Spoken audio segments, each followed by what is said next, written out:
Assalamualaikum warahmatullahi wabarakatuh. Selamat siang dan salam sejahtera bagi kita semuanya.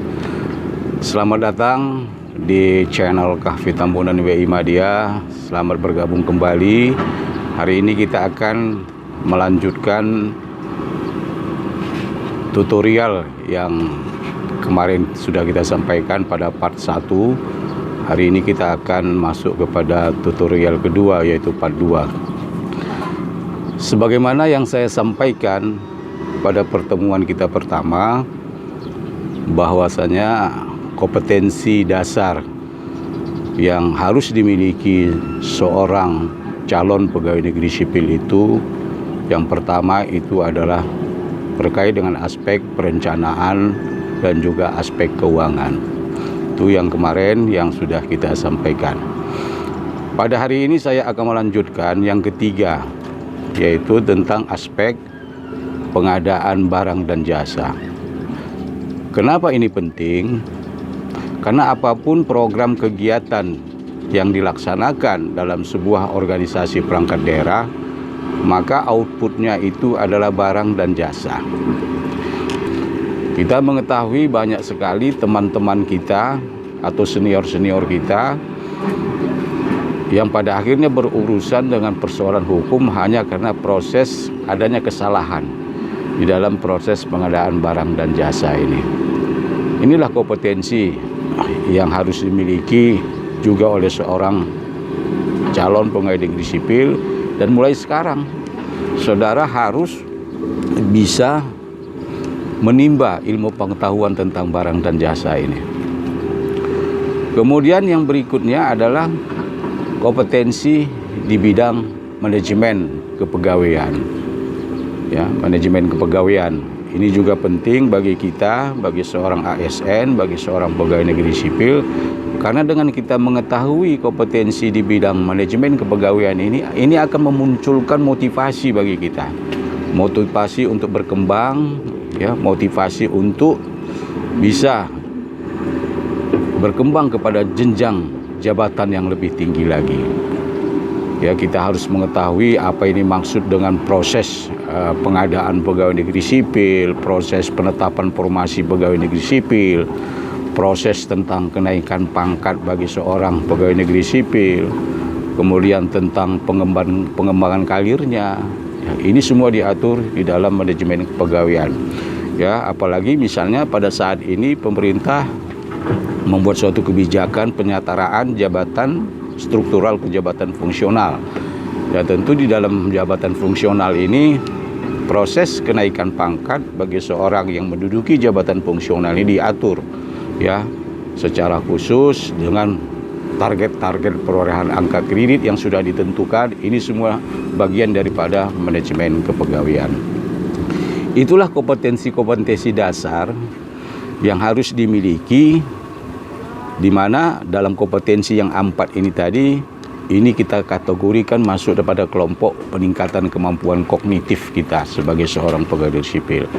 Ya, di awal saya sudah katakan, yang dimaksud dengan kognitif itu adalah sesuatu pengetahuan, sesuatu yang sifatnya skill dan keterampilan, wawasan dan sebagainya yang berada pada head kita, kepala kita. Kemudian kemampuan yang kedua juga yang harus kita miliki dalam kategori kelompok yang kedua, apa yang disebut dengan kemampuan secara afektif.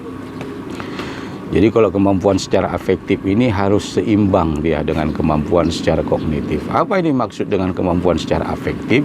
Kalau tadi kognitif posisinya berada pada kepala kita, pada akal dan pikiran kita.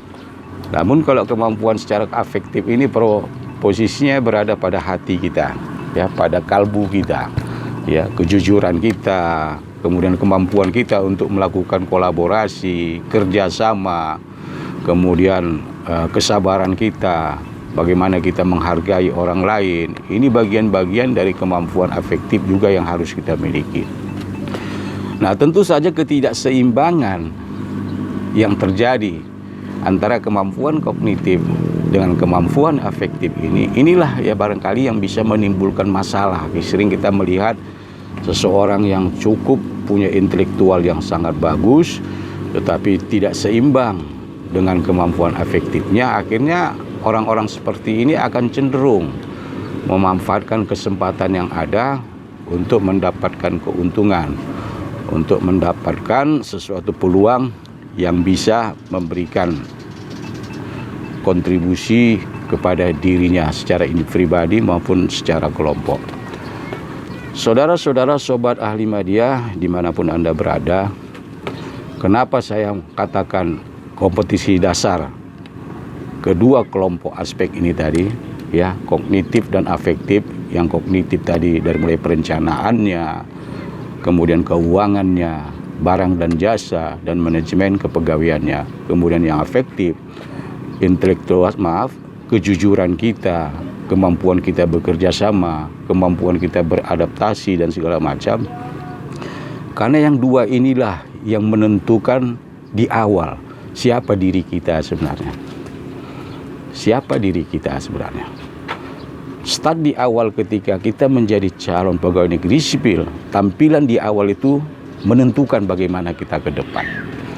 Oleh sebab itu jangan sampai pimpinan kita menilai kita pada start awal kita bekerja di sebuah organisasi perangkat daerah dengan nilai-nilai yang sifatnya negatif, ya. Tapi dengan bekal kemampuan kognitif dan kemampuan afektif yang tadi saya jelaskan, ini barangkali nanti akan membuat gambaran diri kita itu memunculkan suatu gambaran yang positif terhadap pimpinan kita dimanapun kita berada. Kemudian seterusnya, aspek yang ketiga yang tidak kalah pentingnya adalah aspek kemampuan kita berkomunikasi. Ya, ini penting sekali kemampuan berkomunikasi ini. Kalau kita bicara komunikasi adalah proses penyampaian pesan yang dilakukan oleh komunikator yang disebut dengan orang yang memberikan pesan kepada komunikan orang yang menerima pesan, bagaimana pesan itu bisa diterima dengan baik, ya. Tetapi yang paling penting dalam sebuah komunikasi, ya, bagaimana status komunikasi yang kita buat itu tidak hanya sekedar pesan yang ingin kita sampaikan itu diterima dengan baik, tetapi kita bisa meningkatkan derajat komunikasi itu dari sifatnya hanya komunikasi biasa menyampaikan pesan, berubah statusnya menjadi relasi. Apa bedanya komunikasi dengan relasi? Kalau dalam komunikasi belum ada muncul apa yang disebut dengan unsur batiniah, unsur emosional di dalamnya. Hanya sebatas menyampaikan pesan yang ingin disampaikan, messenger yang ingin disampaikan. Tetapi kalau relasi, ini ada unsur emosional di dalamnya, ada unsur batiniah yang terjalin. Ya, makanya dalam dunia usaha sering menggunakan istilah relasi. Ya, kita sering mendengar istilah relasi bisnis, relasi usaha, relasi dagang. Ini mengkonotasikan bahwasanya ikatan emosional itu sudah ada. Inilah yang perlu diciptakan. Bagaimana seorang pegawai negeri sipil, khususnya bagi calon pegawai negeri sipil, bisa memunculkan performa komunikasi yang pada akhirnya ini meningkat derajatnya menjadi relasi. Nah, pertanyaannya bagaimana caranya agar komunikasi itu berubah dan meningkat statusnya menjadi relasi? Saya ingin membuat sebuah ilustrasi. Jika Anda misalnya berangkat dari Medan menuju Jakarta, ya, dengan memesan tiket pesawat, kemudian Anda mendapatkan pesawat dan seat untuk duduk. Tidak lama kemudian ada penumpang yang lain naik ke pesawat dan duduk di sebelah Anda. Tentu saja dalam perjalanan terjadi proses komunikasi. Paling tidak Anda bertanya, saudara atau bapak mau kemana? Kemudian beliau akan menjawab. Dialog yang terjadi ini disebut dengan komunikasi.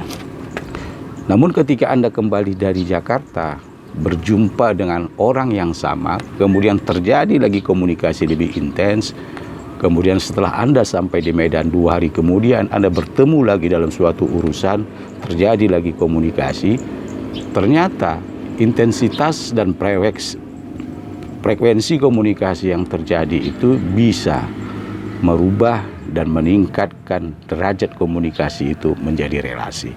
Jadi itu barangkali yang perlu saudara-saudara pahami. Bagaimana saudara senantiasa berusaha untuk meningkatkan frekuensi komunikasi agar berubah status komunikasi itu menjadi relasi.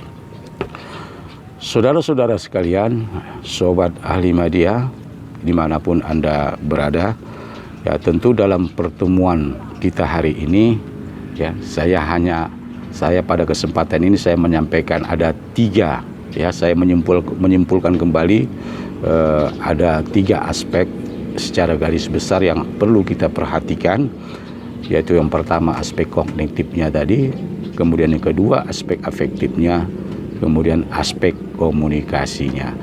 Ini barangkali suatu bekal bagi saudara-saudara sekalian agar bisa meniti karir dengan baik. Ya, saya sudah menerapkan apa yang saya katakan ini tadi dalam perjalanan karir saya sebagai seorang pegawai negeri sipil. Di awal saya sudah sampaikan pengalaman-pengalaman yang saya miliki pada aspek yang pertama itu, kemudian juga pada aspek yang kedua, ya itu, dan kemudian berusaha untuk senantiasa meningkatkan kemampuan saya berkomunikasi agar bisa berubah derajatnya menjadi relasi.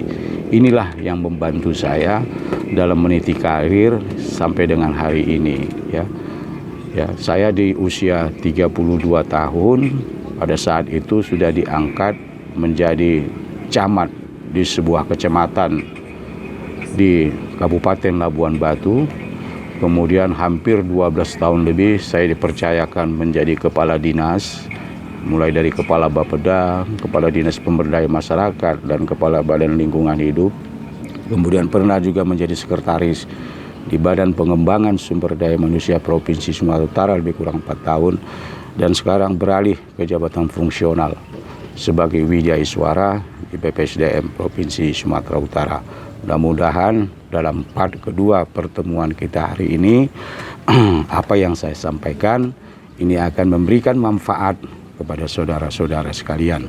Ya, kemudian seluruh sobat ahli media dimanapun Anda berada, sampai berjumpa pada pertemuan berikutnya. Assalamualaikum warahmatullahi wabarakatuh.